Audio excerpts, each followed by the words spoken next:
Les Éphésiens, non, pas le livre des Éphésiens, je vais le prendre, mais pour l'instant, non. Prendre le livre des Actes. Donc, ça ne fait pas partie de mon développement, mais peu importe. Je vais le prendre. C'est au chapitre 18. Le verset 24, c'est Apollos. Vous connaissez Apollos, originaire d'Alexandrie, homme éloquent, versé dans les Écritures, vint à Éphèse, et il était instruit dans la voie du Seigneur et fervent d'esprit. Et il annonçait et enseignait avec exactitude ce qui concerne Jésus, bien qu'il ne connaisse que le baptême de Jean. Il se mit à parler librement dans la synagogue. Aquilas et Priscille, l'ayant entendu, le prirent avec eux et lui exposèrent plus exactement la voie de Dieu. Homme de qualité, Apollos, mais homme enseignable, prêt à être enseigné. Il n'est pas dit qu'il a résisté, qu'il a montré une attitude de recul par rapport à Aquilas et Priscille. Non, pas du tout. Au contraire, Aquilas et Priscille prennent soin de lui, ils lui parlent, lui exposent les choses, et bien entendu, il a écouté, il en a fait son profit, il y a eu une croissance spirituelle dans sa vie.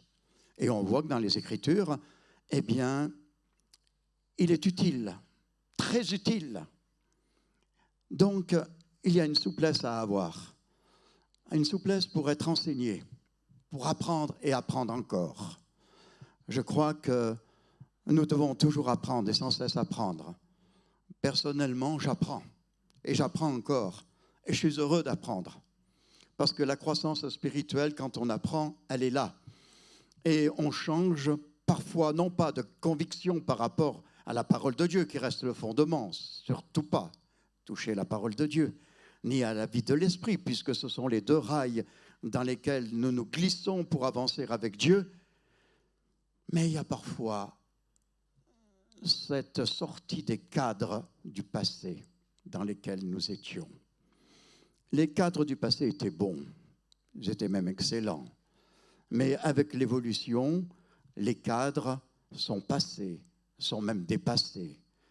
Il y a un livre que j'ai qui s'appelle « Le pentecôtisme au pays de Voltaire ». Je ne sais pas si vous l'avez lu, ce livre. C'est un livre qui date. Le pentecôtisme au pays de Voltaire, c'est-à-dire la France. Mais le cadre est tracé. Pays de Voltaire.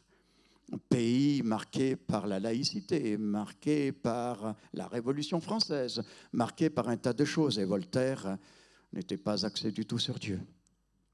Ceci étant, le pentecôtisme était déjà cadré. Et le pentecôtisme aujourd'hui, bien sûr, je suis pentecôtiste, évidemment. Mais le cadre dans lequel on était dans le pentecôtisme, je pense qu'il va falloir qu'il bouge. Hier au soir, tu parlais d'un changement qui était nécessaire. Le changement, c'est peut-être aussi au niveau de nos mentalités, de notre état d'esprit, parce que Apollos s'est laissé former au travers de l'enseignement d'Aquilas et Priscille. Et je pense réellement que dans les temps que nous vivons, nous devons gagner une croissance spirituelle. Ce temps que nous vivons est un temps de croissance spirituelle, est un temps de progrès.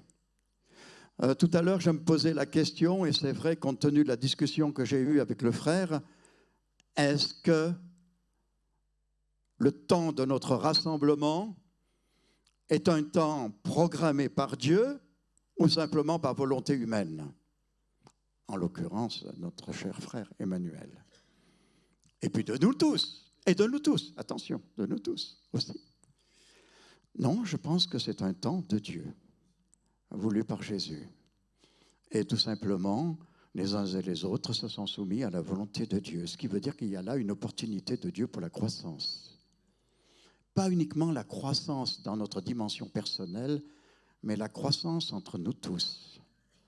Nous sommes une assemblée cet après-midi composite. Nous sommes différentes assemblées.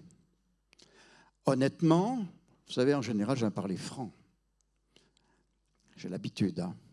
J'ai été formé pour la franchise. Cette assemblée composite, ce sont des morceaux les uns à côté des autres.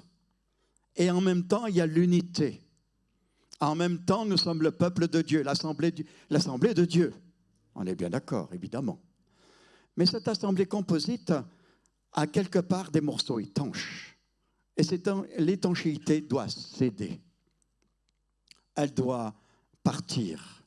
J'en parle par conviction, non pas parce que j'ai discuté avec Ludovic, mais quand même, notre discussion a quand même été un facteur déclenchant.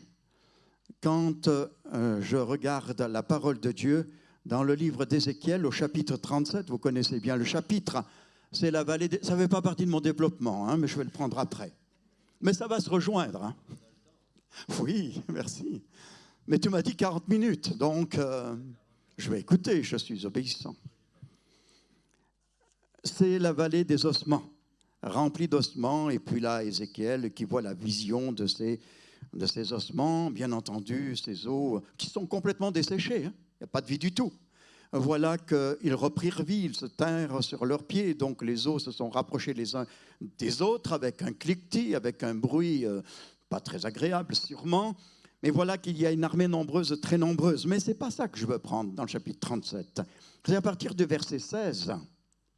Il est dit, la parole de l'Éternel me fut adressée en ces mots. Et toi, fils de l'homme, prends une pièce de bois, écris dessus, pour Juda et pour les enfants d'Israël qui lui sont associés. Prends une autre pièce de bois et écris dessus, pour Joseph, bois d'Éphraïm, et de toute la maison d'Israël qui lui est associée. Rapproche-les l'une de l'autre pour en former une seule pièce, en sorte qu'elle soit unie dans ta main. Mais quand il est dit dans ta main, c'est bien sûr aussi la main de Dieu. C'est la main de Dieu. Unie, plus qu'une seule pièce. Et cette idée m'est venue alors que j'étais assis là. Plus qu'une seule pièce. Assemblée composite, plus qu'une seule pièce. Nous devons devenir plus qu'une seule pièce. Une seule pièce, nous l'étions. Une seule pièce, nous devons le redevenir. Et bien sûr, ça m'a fait chaud au cœur de retrouver certains de nos assemblées. C'est sûr. Chaud au cœur parce que nous ne nous voyons pas fréquemment. Mais aussi, c'est l'idée d'être ensemble. Et je crois que les temps de séparation, les temps de tension, parce qu'il y en a eu, regardez les choses en face, quand on connaît l'histoire de nos églises, les tensions ont existé, les ruptures ont existé, mais je ne parle pas de rupture. Elles ont eu lieu, certaines vont peut-être rester, ou entre les mains de Dieu cesser. En tous les cas, il y a une chose qui est certaine, c'est qu'aujourd'hui, nous ne sommes pas dans la notion de rupture, mais nous sommes dans une notion d'assemblement, d'assemblée, certes composite, mais prête pour l'union. Vous dites Amen. Si vous n'êtes pas de l'histoire de nos églises, vous êtes associés. Je crois que c'est important. C'est important parce que, personnellement, mais je ne suis pas le seul, les aînés de nos églises, les ministères, entre autres, nous portons cette espérance de retrouver cette unité profonde entre nos assemblées. Quand je pense, et j'en parlais tout à l'heure à Ludovic, l'unité que nous avions fin des années 70 et des années 80 a amené réellement un vent de l'esprit. Des ministères se sont levés en nombre.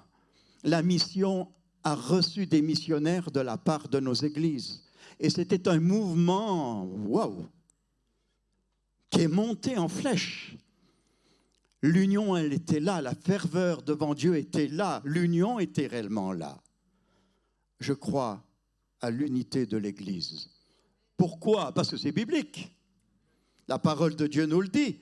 Les enseignements de la parole de Dieu sont pour l'unité. L'unité de l'Église locale, évidemment. Évidemment. Mais l'unité aussi d'une famille spirituelle. J'en viens à mon sujet, c'est l'unité de l'Église. Et je vais prendre le livre des Éphésiens. Le livre des Éphésiens au chapitre 4. Il y a des versets, alors bien sûr d'autres passages, mais je ne vais pas prendre tous les passages, mais je prends le passage du livre des Éphésiens parce que le livre des Éphésiens, c'est le livre de la parole de Dieu qui concerne l'Église.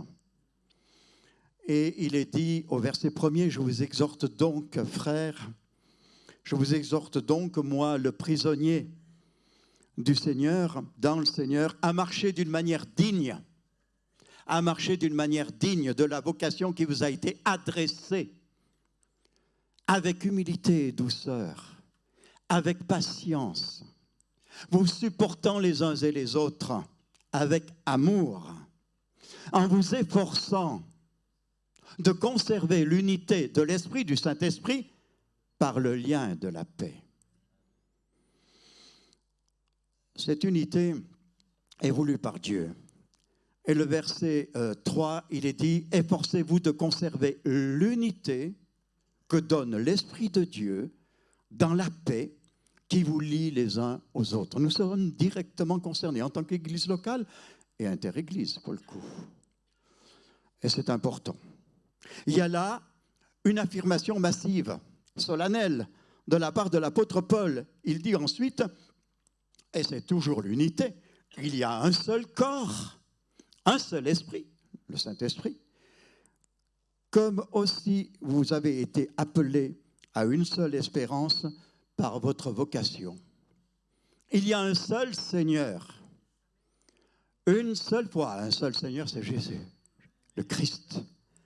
Un seul Seigneur, une seule foi. Nous avons tous la même foi. Amen. C'est bon ça. Un seul baptême. Oui, nous le connaissons, ce baptême. Un seul Dieu. Ah là, c'est le Père. Dieu le Père. Donc il y a la Trinité. Un seul Dieu et Père de tous, qui est au-dessus de tous et parmi tous et en tous. Oui. Amen, bien sûr. Et puis, à partir du verset 13, il nous est parlé aussi. Alors, bien sûr, il y a les ministères dons qui sont donnés à l'Église, c'est-à-dire les 5 ministères, en vue du perfectionnement des saints et de l'édification du corps de Christ. Mais il est dit jusqu'à ce que nous soyons, oui, jusqu'à ce que nous ayons, jusqu'à ce que nous soyons tous parvenus à l'unité de la foi. Tous parvenir à l'unité de la foi, à la connaissance du Fils de Dieu. Et il est dit que nous sommes à l'état d'homme fait, à la mesure de la stature parfaite de Christ. Et alors nous ne serons plus des enfants flottants et emportés à tout vent de doctrine, par la tromperie des hommes, par leur ruse, des moyens de séduction. Mais en professant la vérité, parler de la ceinture de la vérité, mais professant la vérité. Non seulement il ne faut pas mentir, je tiens à dire que mentir publiquement, et ça arrive parfois à des chrétiens de mentir publiquement à l'estrade. Oui, ben oui, par confession, ça je le sais. Mentir publiquement, mentir en privé, c'est une chose. Se mentir à soi-même, c'est encore autre chose. Mais mentir publiquement, ça entraîne des conséquences.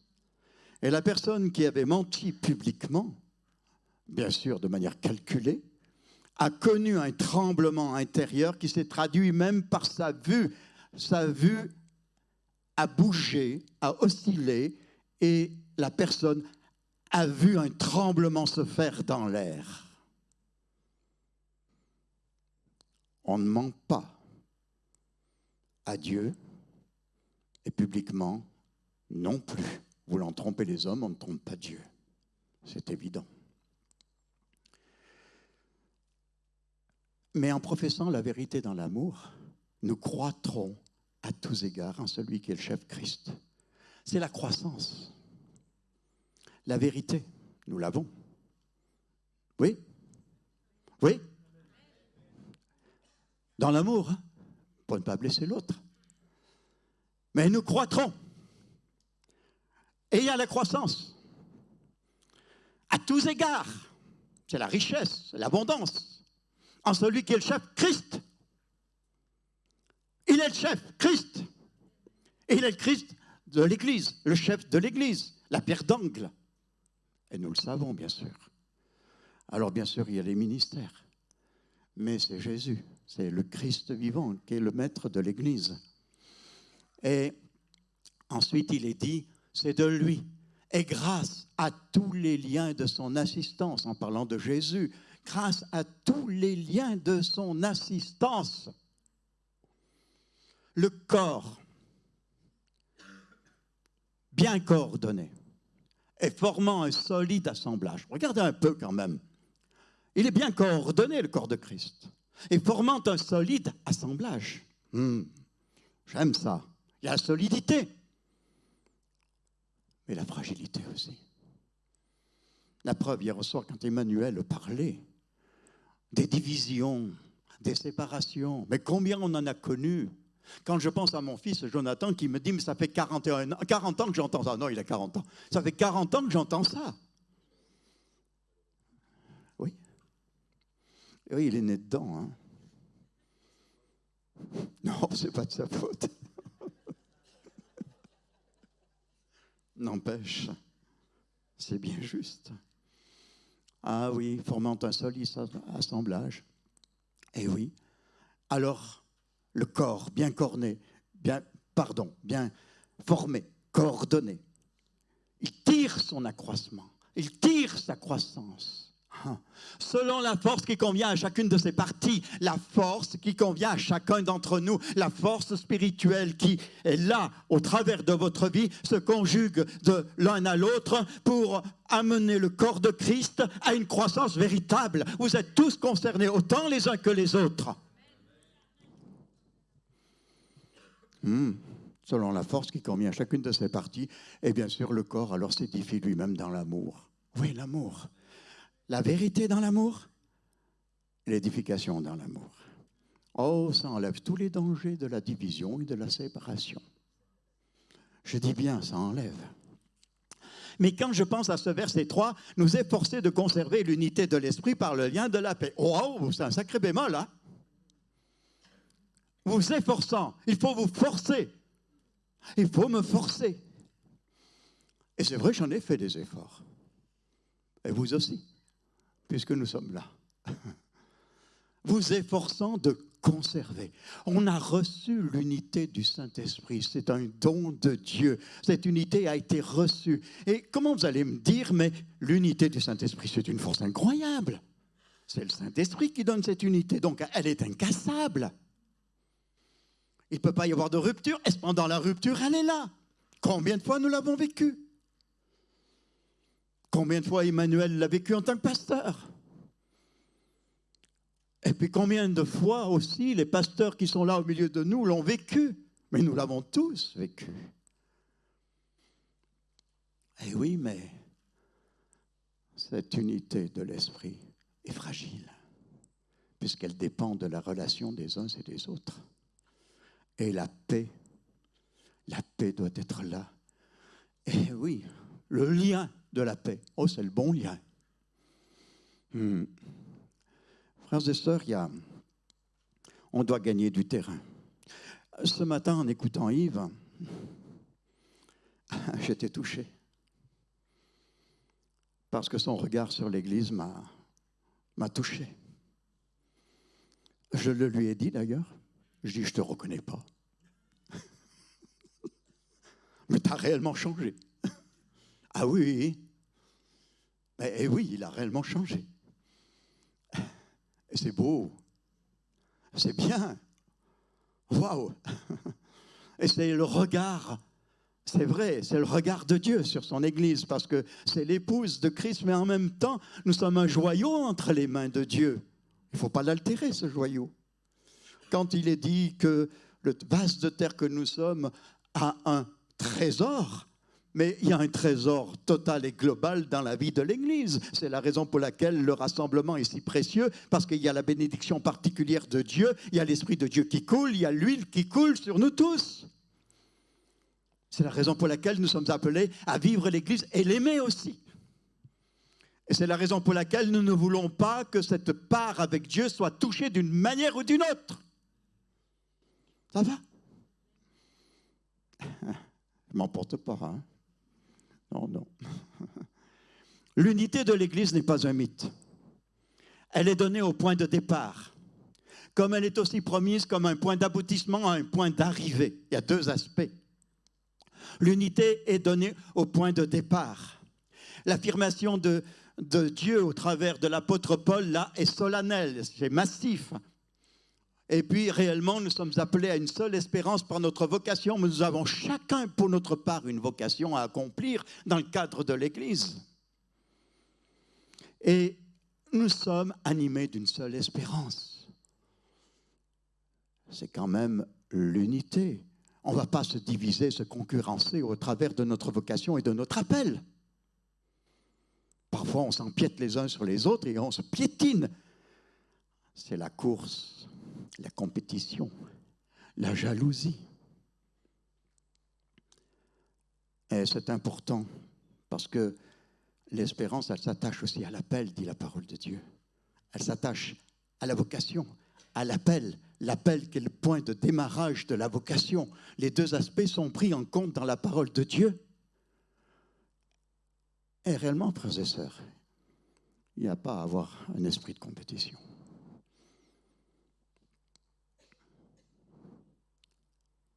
Il est bon de servir le Seigneur. La foi, c'est un don de Dieu. J'ai la foi en ma femme,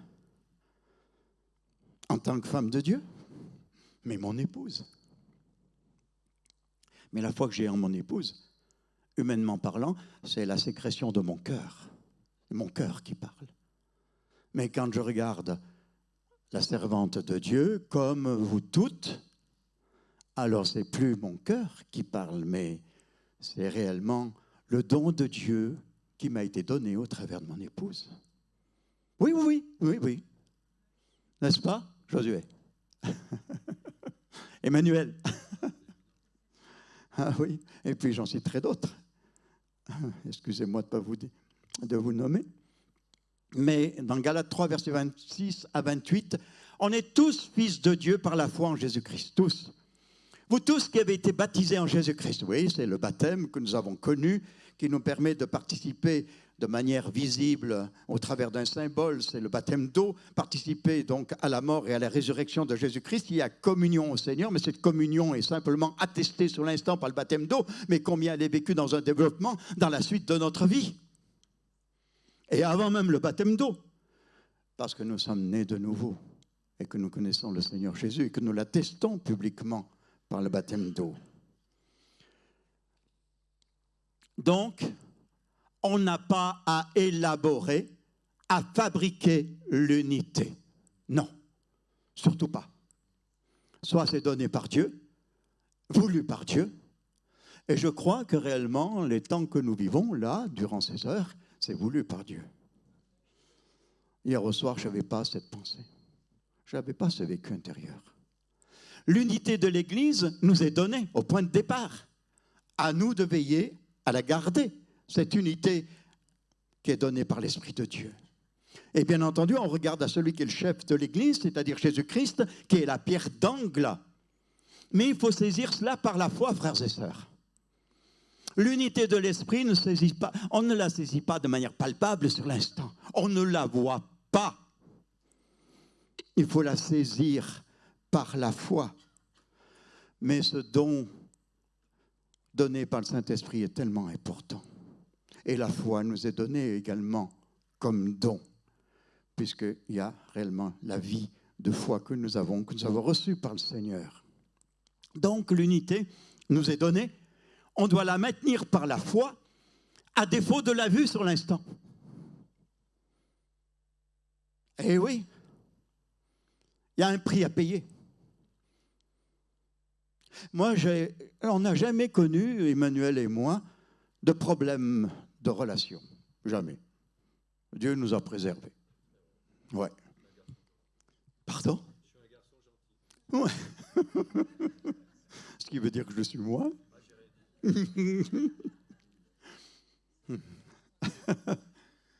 Et alors, je me rappelle d'un temps particulier. C'était à Istres. J'étais l'orateur du week-end, donc dans une église d'Istres. Et celui qui me recevait, c'était un ministère fondateur de plusieurs églises. Je ne donnerai pas son nom, bien sûr. Ah ben non, surtout pas. Et donc, j'arrive le samedi. Je ne me rappelle plus trop le programme, mais peu importe. Et le dimanche matin, révolution. Division. Brutale, totale. Préparée d'avance. Mais, bon, soudaine, le dimanche matin, avant même le culte, le glas a sonné dans l'église par la séparation d'une des églises. Mais ils ont vidé les lieux. Ils ont été obligés de laisser les lieux parce que les lieux appartenaient à une association. Avec, bien sûr, comme président, le fondateur. Et alors, bien sûr, dans la division du moment, charivari dans l'église où j'étais et où se retrouvait aussi Emmanuel ce jour-là, ce dimanche. Si, je t'ai vu à la sortie. Ou alors je t'ai vu dans la journée, je ne sais plus. En tous les cas, je sais que je t'ai vu. Je t'ai vu puisque j'ai discuté avec toi. Hein? Ah, ça oui, mais c'est ce que j'allais dire. Eh oui, peut-être me laisser terminer, frère. Ah, il faut me laisser terminer, frère. C'est de l'appréhension de ta part. Il n'y a pas de souci.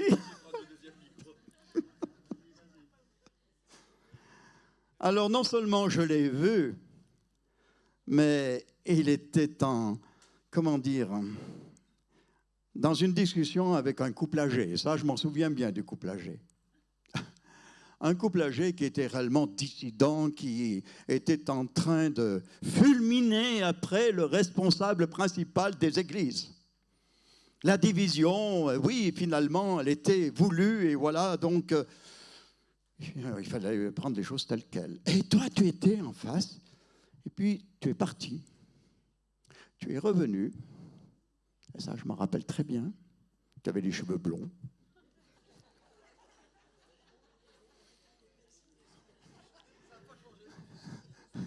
Oh, c'était plus blond que maintenant. Il vient vers moi. Oh, je ne sais pas quel âge tu avais, par contre. Hein. Je ne sais pas. Il vient vers moi, puis il me dit, qu'est-ce qu'il faut que je fasse? Ah, juste surtout, tu t'en mêles pas. Et donc, il est reparti, et je sais très bien qu'il ne s'en est pas mêlé. Mais c'est sa réaction qui était importante. C'est de demander. Et de ne pas se mêler à une division. Surtout, jeune comme il était. De ne pas se souiller avec une division. Parce que ce dimanche matin-là, il a été affreux. Moi, en tant que prédicateur, je me suis retrouvé sérieusement en difficulté. C'était pénible. Les gens étaient marqués. Vous savez, une division marque. Alors, quand on parle de division d'église, mais quand quelques membres font des problèmes et partent d'une église, mais il y a une marque. Et ce n'est pas la marque de Dieu, c'est la marque du malin qui est là. Parce que c'est une souillure. Ce n'est pas ce que Dieu veut. Voilà, ça va, Emmanuel? C'est bon? Ben oui. Eh oui. Paul dit, je vous exhorte donc à marcher d'une manière digne de la vocation à laquelle qui vous a été adressée, en conservant l'unité de l'esprit et en faisant l'effort, bien sûr. Mais l'unité est promise au point d'aboutissement. Au départ, l'unité, c'est un article de foi. Mais c'est un germe. C'est une semence. Et vous savez qu'une semence doit grandir. Il doit y avoir un accroissement pour que ça devienne réellement une force, une plante. Et l'accroissement se fait par le Saint-Esprit. Mais qui opère certes au travers de notre foi, mais on voit au bout d'un temps le fruit. Donc l'aboutissement, c'est aussi bien l'unité. Mais non plus l'unité promise à la foi, où la foi seule agit, Mais c'est l'unité qui devient visible à l'œil nu. On la palpe, tangible au toucher. C'est l'unité de la maturité aussi. Et les églises doivent grandir dans la maturité pour gagner cette unité qui est une force incroyable. Quand il y a un noyau très fort dans une église, l'église est forte. Il y a toujours des frères et des sœurs qui sont sur la périphérie de l'église, mais ça c'est normal. Mais quand un noyau est réellement là constitué et très fort, waouh! Là il y a une force. Il y a une force et un devenir pour l'église. Et donc, à croître ensemble, à marcher ensemble, vers l'unité comme un point de départ pour ensuite aboutir à un résultat visible. Oui. Amen. Est-ce que, je vous pose la question, est-ce que dans votre église, il y a cette unité visible? Elle est importante, vous savez. Mais c'est le fruit d'une persévérance dans la foi pour voir cette semence devenir une plante qui a grandi. Oui. Le fondement, c'est Jésus-Christ. Il n'y a pas d'autre fondement qui est posé. Mais quand on aboutit à cette unité de la foi, parce qu'elle est construite, l'unité de la foi, jusqu'à ce que nous soyons tous parvenus à l'unité de la foi. Et c'est l'Épître aux Colossiens qui nous dit que la foi, elle est forte, elle est empreinte de la santé, d'après les instructions qui m'ont été données, c'est-à-dire selon la parole de Dieu. Quand l'enseignement est droit, rempli de vérité, qu'il n'y a aucune égratignure par rapport à la vérité de la parole de Dieu, alors il y a une croissance dans la foi. La croissance, c'est la fermeté de la foi. Mais au point d'aboutissement, je vois. Et le Seigneur est là, le Maître. Vous savez, dans une église, je crois que ça a été ce matin, ou peut-être toi aussi, hier au soir, la construction d'une église est parfois disparate. Il n'y a pas sur l'instant l'unité. Il y a une construction. Il y a un morceau de pan de mur qui est là, un autre morceau qui est là, un autre qui est asymétrique de l'autre côté. Il y a aussi un monceau de pierre d'un autre côté. On ne voit pas du tout quelque chose de construit. Les différents morceaux ne sont pas encore reliés les uns aux autres. Alors on a l'impression d'une fâcheuse inertie, voire même anarchie. Il y a des malaises comme cela dans une vie d'église, dans la croissance de l'église. Et c'est sûr que l'architecte qui est Dieu, certes, il prend en considération cette construction parce qu'elle est progressive, il y a quand même une certaine lenteur, mais sur l'instant, il ne faut pas se décourager parce qu'on peut voir à certains moments du désordre, de la désharmonie. Si ça s'arrête là, c'est que la construction est en route. Par contre, si on voit dans une église, malheureusement, trop d'églises ont vécu, s'il y a du sabotage et des plâtras, alors là, c'est qu'il y a eu division. Il y a eu un problème. Donc, on doit accepter et de vivre dans un chantier disparate. Et alors, c'est le rôle aussi majeur des responsables de l'Église d'aller de l'avant et de ne cesser d'aller de l'avant pour que la construction avance et pour que l'édifice devienne harmonieux et que l'édifice devienne comme une cathédrale, comme le disait Yves ce matin.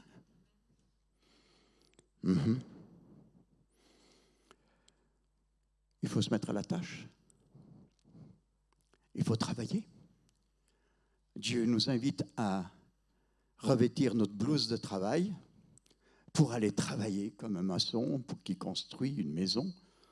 Mais il faut que le tout soit lié organiquement.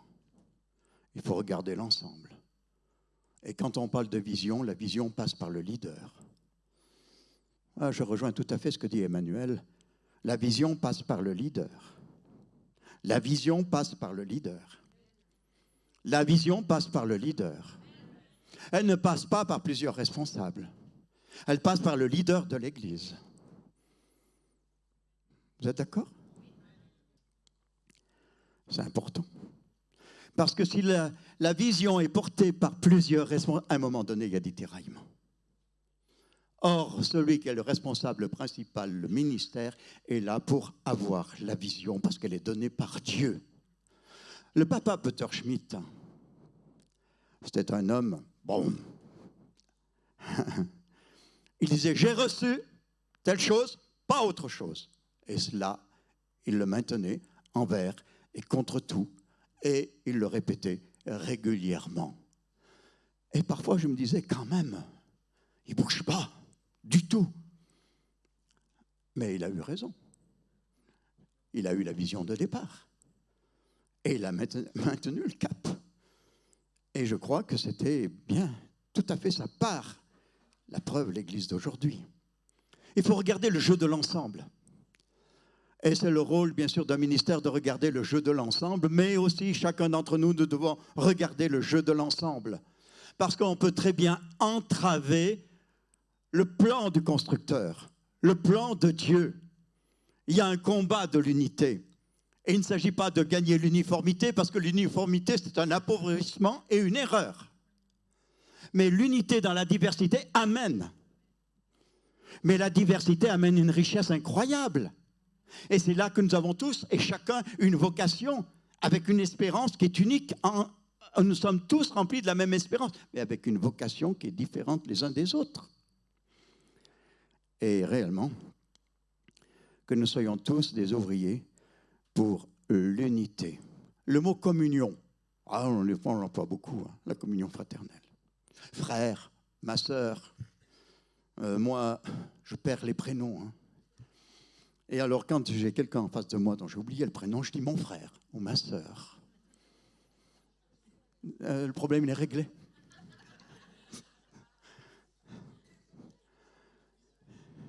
Ça ne vous arrive pas, vous?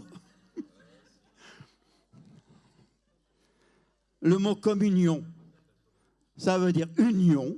Il y a le mot union, et le préfixe comme veut dire avec. Union avec. Et dans cette union avec, il y a certes la relation fraternelle de cœur à cœur, mais il y a aussi le ciment divin. Et ça, c'est important. Et alors, l'Église s'accroissait par l'assistance du Saint-Esprit, comme nous le dit Actes chapitre 9, verset 31, parce que quand il y a l'unité de l'Esprit, forcément, cette unité conservée dans l'Esprit amène la croissance de l'Église par l'assistance du Saint-Esprit. Acte 9, verset 31. Et l'Église était en paix. Le lien de la paix. Amen. Oui, oui, je n'avais pas vu que c'était affiché. Donc, l'Église était comblée. Quelles que soient les épreuves, l'Église était comblée. Et voire même la consolation du Saint-Esprit était là. J'ai jusqu'à quelle heure, frère?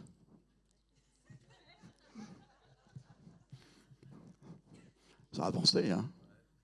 Oui. Hein? Ah, ouais. Non, je peux m'arrêter avant. Simplement et rapidement. Mon fils dit qu'avec moi, il faut faire attention avec l'heure. Ah oui, mais c'est vrai que t'es long.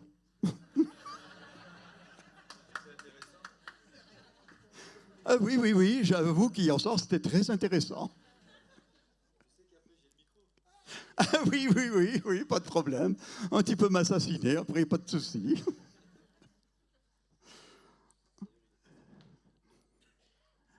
Il est parlé dans la parole de Dieu du levain de la malice et de la méchanceté. Et il est aussi parlé des pains sans levain, de la pureté et de la vérité. Pureté et vérité. Et là, il est parlé d'un changement radical dans la vie de l'Église, parce qu'il faut faire disparaître le vieux levain. Et c'est biblique, bien sûr. Et c'est vrai que dans la parole de Dieu qui nous enseigne, les épîtres qui sont là pour nous enseigner, combien on voit du désordre dans la vie des églises. Ce n'est pas nouveau. Hein. Et justement, les épîtres sont là pour nous enseigner l'ordre. En raison des désordres, il y a tout l'enseignement pour l'ordre. Mais régulièrement, il est dit qu'un peu de levain fait lever toute la pâte.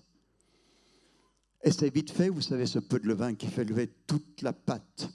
D'où la vigilance dans une vie d'église. Je prends simplement cet exemple parce qu'il est frappant.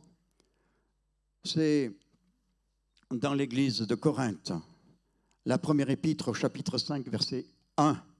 On entend dire, et je crois que ça a été cité ce matin, on entend dire généralement qu'il y a parmi vous de la débauche, et une débauche telle qu'elle ne se rencontre même pas chez les païens, vous vous rendez compte?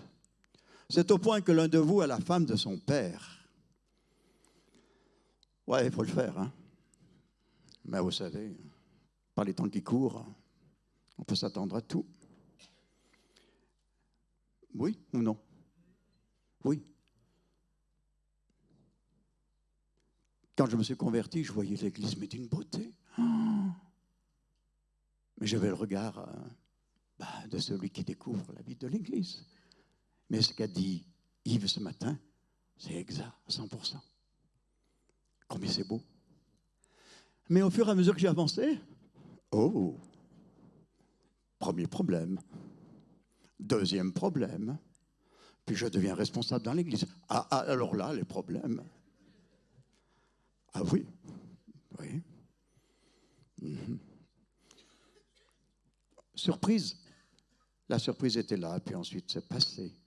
Après, c'est la gestion des problèmes. Mais là, quand on voit ce souci d'un tel homme, il est dit au verset 2, « Vous êtes enflés d'orgueil », c'est-à-dire que vous laissez en place le problème dans la vie de l'Église. À l'interne de l'Église, le problème reste. Et vous êtes enflés d'orgueil au point d'être aveuglés et de ne pas régler le problème. C'est réellement l'apôtre Paul qui dénonce, bien sûr, cet orgueil. Et toujours au même verset, au chapitre 5, donc verset 2, il y a l'absence de repentance. Vous n'avez pas été plutôt dans l'affliction, parce que leur conscience a été à ce point obscurcie qu'ils n'ont même plus le sentiment du péché. Vous vous rendez compte? Cette insensibilité au péché. C'est dans la vie de l'Église. Hein? L'insensibilité au péché. Attention, c'est qu'à Corinthe, il y avait différents courants de division. Certes, l'Église n'était pas divisée, mais les courants, ils étaient là. Il y avait une faiblesse dans la vie de l'Église, malgré tous les dons du Saint-Esprit. Mais quand une Église se laisse contaminer par l'esprit du monde, parce que c'est cela, alors ça devient sérieux. Que le monde soit contaminé par le péché, c'est normal. Mais que l'Église soit touchée par le péché et qu'on laisse le péché s'installer, ça devient grave. Parce que là, le péché devient virulent. Il prend du relief. Et c'est là qu'on tombe dans le péché d'hypocrisie, le péché de ceux qui disent et qui ne font pas, le péché des pharisiens. Et c'est le péché qui fait échec au plan de Dieu. Donc, veillons, faisons disparaître le vieux levain. Et je parle pour moi, de faire disparaître le vieux levain. Ce levain de la malice et de la méchanceté. Ça va? Vous allez? Je vais terminer.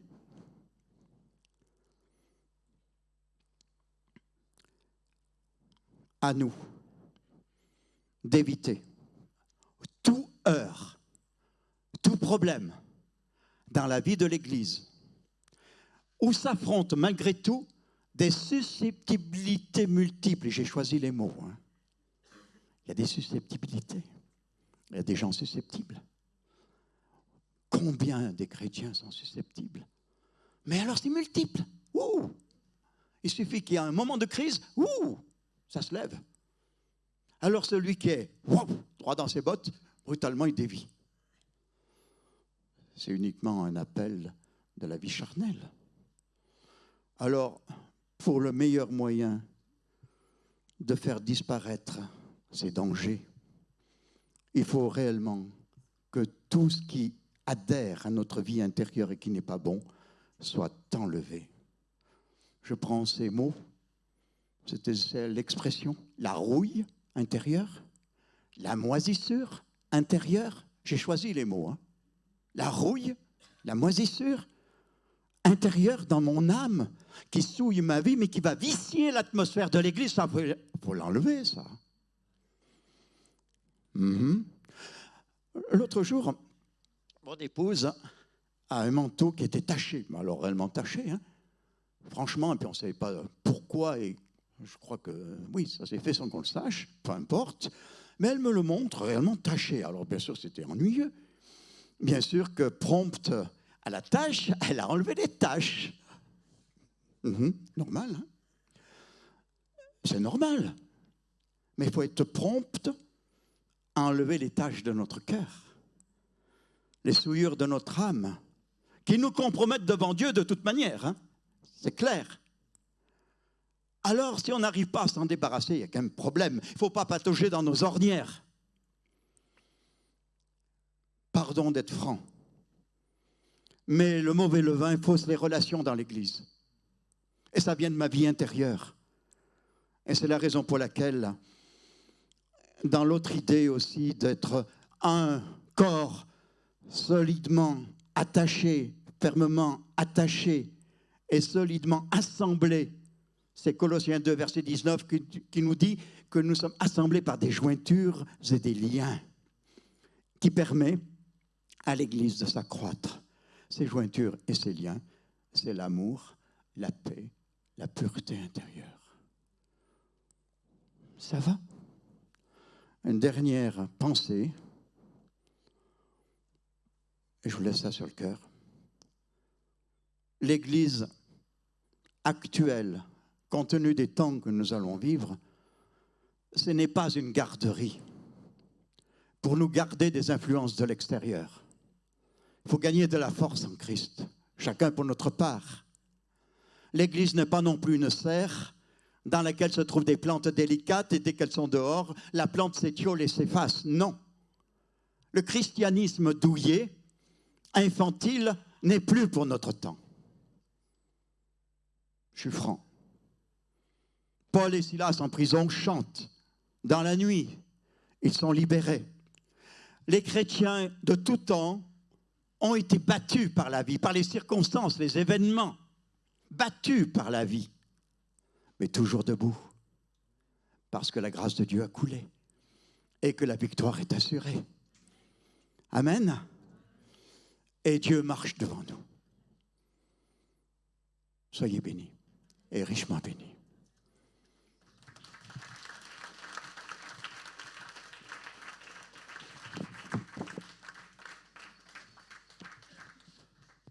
Alléluia. Est-ce qu'on peut se lever peut-être pendant que les musiciens nous rejoignent? Ça va, vous êtes toujours là? Je me suis dit, mais qu'est-ce qu'il va raconter?